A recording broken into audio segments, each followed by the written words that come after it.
Legend Saravana ஸ்டோர்ஸின் Akshaya Tritiya offer சவரனுக்கு ரூபாய் 1000 தள்ளுபடி மே 12 வரை. ஓட்டு போடுற ஒவ்வொருத்தரும் விவரம் ஆயிட்டா அப்புறம் நம்ம எப்படி அரசியல் பண்றது? 7.5 கோடி கொடுக்கறது ஒரு பொண்ணு அவர் கல்யாணம் பண்ணி போறதா சொன்னாரு. நான் என்ன வேணா செஞ்சிடுவேன்னு என்ன கொஞ்சம் மிரட்டினாங்க. உங்க வீட்டில் அடிக்கடி குடி பார்ட்டி நடக்கும்போது என்ன ஹோட்டல்ல தங்க வைப்பாரு. ஹோட்டல் ரூமில் தங்க சொல்கிறார்.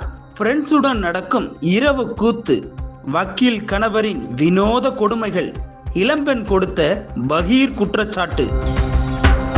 ஜூனியர் பொண்ணு கூட அவருக்கு கொஞ்சம் இல்லீகல் கான்டாக்ட் இருக்கு. அதை நான் தட்டி கேட்டதுக்கு எல்லாம் தான் என்னை வீட்டை விட்டு வெளியில அனுப்பிச்சாரு. கோவை ராமநாதபுரம் பகுதியைச் சேர்ந்தவர் அனுபமா. இவருக்கும் தேவ்குமார் மிஸ்ரா என்பவருக்கும் கடந்த 2004ஆம் ஆண்டு திருமணம் நடைபெற்றது. பின்னர் கருத்து வேறுபாடு காரணமாக 2008ஆம் ஆண்டு தேவ்குமார் மிஸ்ராவிடமிருந்து அனுபமா விவாகரத்து பெற்றார்.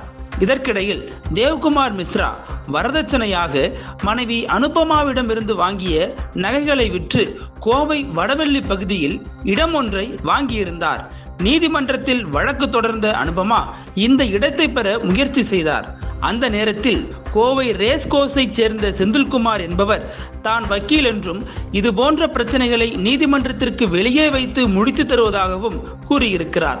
இதைத் தொடர்ந்து அனுபமாவும் வக்கீல் செந்தில்குமாரும் பழகி வந்துள்ளனர். அப்போது செந்தில்குமார் அனுபமாவை காதலிப்பதாகவும் தன்னுடைய மனைவியை விவாகரத்து செய்து தனியாக வசித்து வருவதால் திருமணம் செய்து கொள்ளலாம் எனவும் கூறியிருக்கிறார்.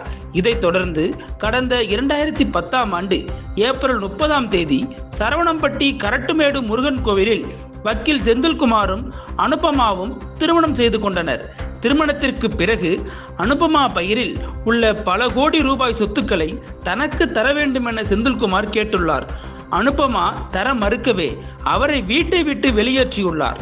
பின்னர் சில நாட்கள் கழித்து அனுபமாவை சமாதானப்படுத்தி மதுரை அழகர் கோவிலில் மீண்டும் திருமணம் செய்து கோவை நஞ்சுண்டாபுரம் பகுதியில் உள்ள தனியார் அபார்ட்மெண்டில் வசித்து வந்துள்ளார். பின்னர் சில நாட்கள் கழித்து செந்தில்குமார் 7.5 கோடி ரூபாய் பணம் தந்தால் மட்டுமே சேர்ந்து வாழ்வேன் என கூறியிருக்கிறார். இதற்கிடையே செந்தில்குமாரின் அலுவலகத்தில் பணிபுரியும் மற்றொரு பெண்ணுடன் அவருக்கு தகாத தொடர்பு ஏற்பட்டதாக சொல்லப்படுகிறது. இது பற்றி அறிந்த அனுபமா தனது கணவர் செந்தில்குமாரிடம் கேட்டுள்ளார். அப்போது அந்த பெண்ணை அவர் திருமணம் செய்ய இருப்பதாக கூறியிருக்கிறார். இதை கேட்டு அதிர்ச்சியடைந்த அனுபமா தனது கணவர் செந்தில்குமார் குறித்து விசாரிக்க தொடங்கியுள்ளார். அப்போது 2022ஆம் ஆண்டுதான் செந்தில்குமார் மதுரை நீதிமன்றத்தில் விவாகரத்து பெற்ற விவரம் தெரிய வந்தது. ஏற்கனவே விவாகரத்து ஆனதாக கூறி தன்னை திருமணம் செய்து மோசடி செய்ததாக அனுபமா வக்கீல் செந்தில்குமாரிடம் வாக்குவாதத்தில் ஈடுபட்டார். இதைத் தொடர்ந்து மீண்டும் கடந்த ஆண்டு செப்டம்பர் மாதம் மதுரையில் உள்ள தனது உறவினர்கள் முன்னிலையில் மீண்டும் தாலி கட்டி செந்தில்குமாரும் அனுபமாவும் மீண்டும் திருமணம் செய்து கொண்டதாக சொல்லப்படுகிறது. பின்னர் கோவைக்கு வந்தபோது வீட்டிற்கு அழைத்து செல்லாமல் ரேஸ்கோர்ஸ் பகுதியில் உள்ள நட்சத்திர ஹோட்டலில் அனுபமாவை தங்க வைத்தார் செந்தில்குமார். வீட்டிற்கு அழைத்து செல்லாததால் அனுபமா புறப்பட்டு தனது வீட்டிற்கு சென்றுள்ளார். அப்போது வீட்டில் செந்தில்குமார் நண்பர்களுடன் அமர்ந்து குடித்துக் கொண்டிருந்ததாக சொல்லப்படுகிறது. ஹோட்டலில் தங்க சொன்னா நீ ஏன் வீட்டுக்கு வந்தாய் என இருவருக்குள்ளும் வாக்குவாதம் ஏற்பட்டுள்ளது. இதையடுத்து இரவு 10 மணியளவில் அனுபமாவை வீட்டை விட்டு துரத்தியதாகவும் சொல்லப்படுகிறது. இந்த நிலையில் அனுபமா கோவை மாநகர போலீஸ் கமிஷனரை சந்தித்து புகார் மனு அளித்துள்ளார்.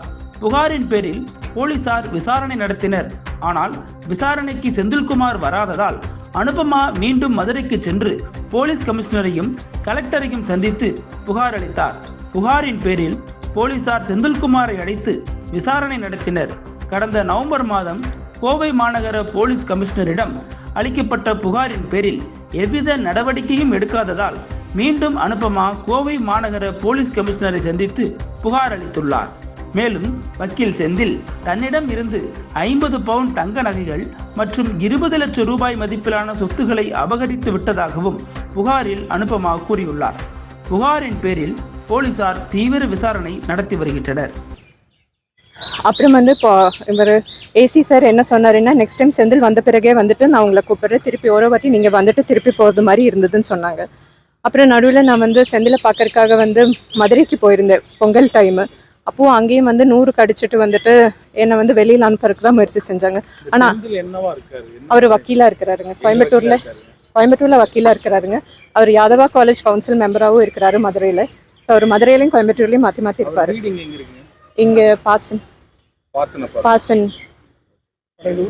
நஞ்சண்டவர் இல்லை, இங்கே வந்து மதுரையில் மட்டும் ஒரு சிஎஸ்ஆர் ஆயிருக்குங்க.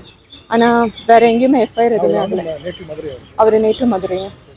அங்கே பார்க்க போனப்போ அவர் வந்து 100 கடிச்சிட்டு வந்து இல்லை எதுவுமே ஆகல.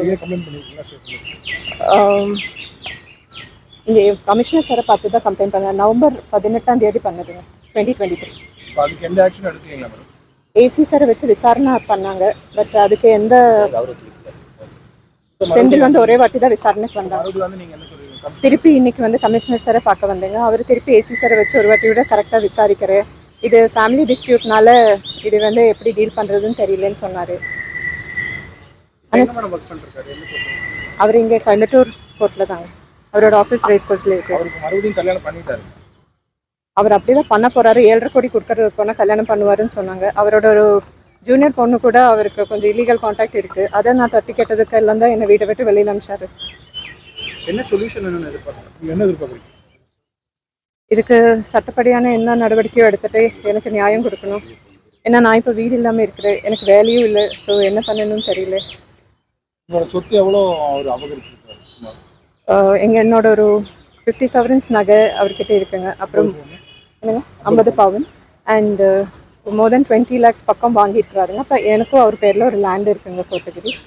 ஆனால் அது எங்கிட்டேருந்து காசு வாங்கிட்டு 2 பேர் மேலே அவர் ரெஜிஸ்டர் பண்ணியிருக்காரு.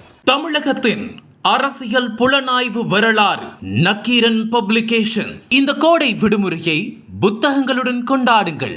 உலக புத்தக தினம் மற்றும் கோடை காலத்தை முன்னிட்டு ஏப்ரல் 23 முதல் மே 30 வரை நக்கீரன் வெளியீடுகளான அனைத்து நூல்களுக்கும் 25% சிறப்பு தள்ளுபடி. புத்தகங்களால் கோடையை கொண்டாடுவோம். அனல் பறக்கும் செய்திகளை அப்டேட் செய்து கொள்ள நக்கீரன் களத்தை இப்பவே சப்ஸ்கிரைப் பண்ணுங்க.